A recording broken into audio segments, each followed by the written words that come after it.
Welcome to The Rite of Passage with Vanessa Riley, the podcast where storytelling meets passion and every page turns into a new adventure. I'm your host, Vanessa Riley, and together we'll dive deep into untold histories, reflect on current events through a historical lens, share behind-the-scenes writing insights, and explore the ups and downs of the author's journey. From rich historical novels to unforgettable characters to pop culture's intrusion on the written word, hey, we're going to explore it all. So grab your pen, your notebook, and let's begin our journey through the written word.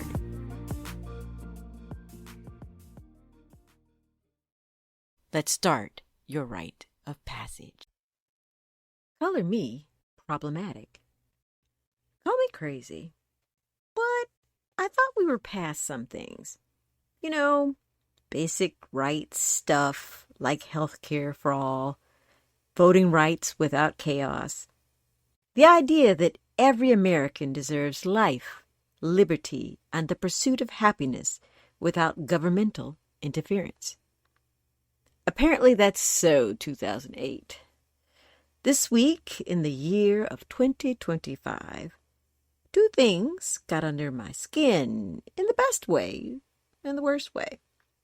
First, my guilty pleasure. Love Island.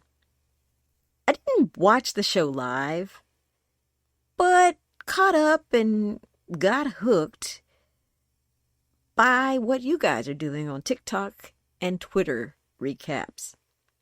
I got swept up, like half the internet, by the stunning couple of Nick and Olandia. Interracial, magnetic, and misunderstood, especially Olandia, a gorgeous, dark-skinned woman whose elegance and composure were somehow seen as too much. Let's be clear, she wasn't mean, she wasn't cold. She was poised, tender but guarded, stylish but composed, and one of the best-dressed contestants this season. Yet on these platforms were hot takes, threads flooded with critiques. She was too reserved, not fun enough, not approachable. Comparing and contrasting it became clear that her darker skin shaped how some of the audience expected her to behave, or willfully misinterpreted how she acted.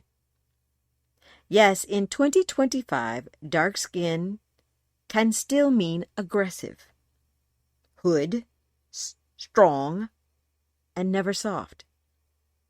Olandia isn't supposed to be the dream girl. Lighter-skinned contestants, equally quiet or equally assertive, weren't held to the same standard. Colorism still has reach. Colorism is not new.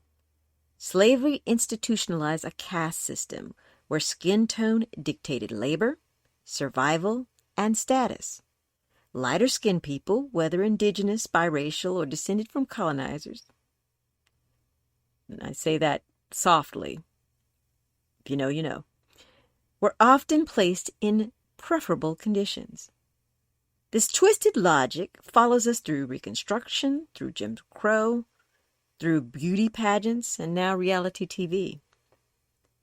When I was researching Island Queen and came across the remarkable life of Dorothy Kirwan Thomas, a formerly enslaved woman who owned businesses across the West Indies, had a documented affair with a Prince of England, I assumed she must have been biracial and fair-skinned. It's what I'd been conditioned to expect with such access, desirability, and favoritism. But no. Dorothy was dark-skinned, described as striking, admired by politicians, desired by colonial men. Her achievements should be taught in school, and yet she's barely remembered. One wonders if we would know her name if her skin were lighter like Elizabeth Dido Bell, or her life more scripted and tragic like Sally Hemings. Dorothy Kirwan Thomas was the exception, not the rule. in a world that refuses to associate darkness with beauty or softness or wealth. That's why I paused and shared the recent New York Times article celebrating the Gilded Age on HBO. The series is well done, and its portrayal of Black high society in the 1880s is masterful. The article features Felicia Rashad, Audra McDonald, and Danae Benton, discussing the dual burden of classism and colorism. As Danae speaks about working on the show, we have an opportunity to show something that's never been on screen. We have to widen this lens. Felicia says, the concerns of an era might be different, but people are still people. Audra adds, but where we are right now, some of them are quite similar. Colorism didn't disappear with integration. I know that because when I went to school in the colorblind North and still experienced the paper bag test, a cruel whisper from Jim Crow, it was kind of obvious. Colorism didn't vanish when we elected a Black president. It's why books like The Vanishing Half by Britt Bennett struck such a nerve in 2020. Set in the fictional town of Mallard, it shows families fracturing under the pressure to assimilate and even pass. I return to this quote from Sonali Dev's 2019 novel, Pride, Prejudice, and Other Flavors, a love story between a darker-skinned Indian chef and a lighter-skinned Indian-American neurosurgeon. The syntax of prejudice threaded into the conversation with the perfect pauses and facial expressions. It was like ciphers and spy codes. The meaning clear to those it was meant for. To everyone else, it was harmless scribbles, easy enough to deny. Denying the lingering effects of colorism is sad. It hides in tone and tone policing. In the silence of those who don't speak up or question biases. It can even come down to who we're allowed to root for.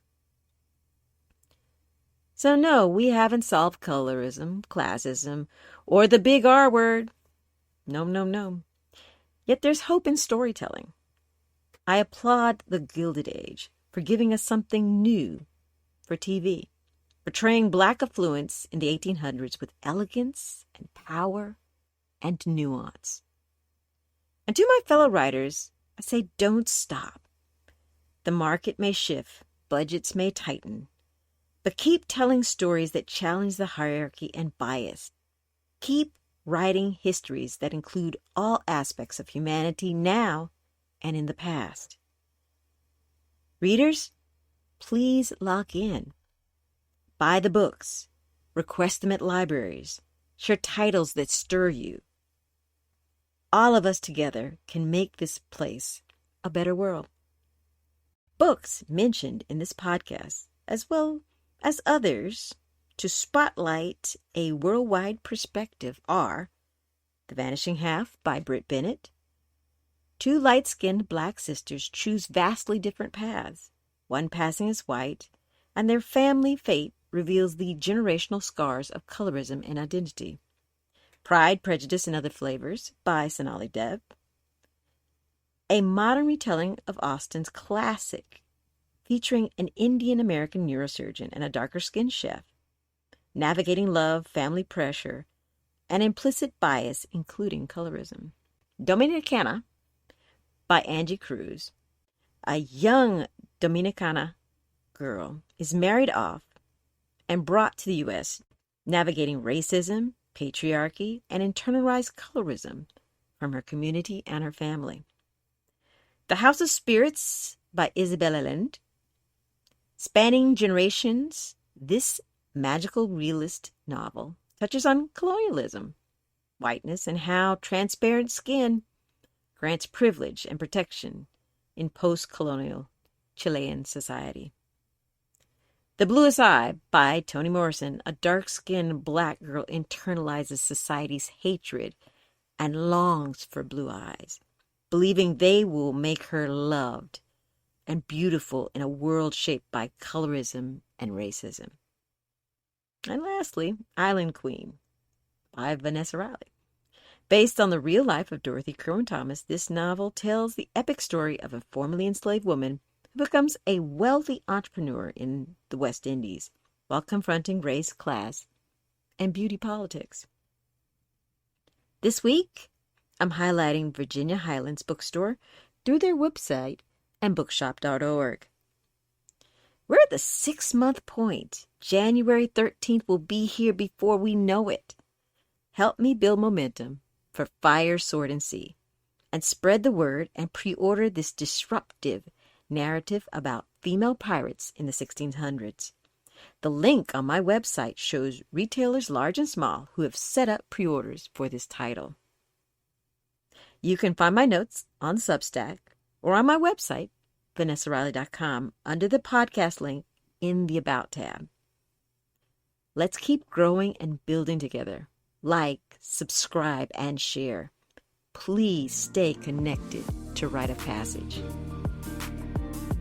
Thank you for listening. Hopefully you'll come again. This is Vanessa Riley.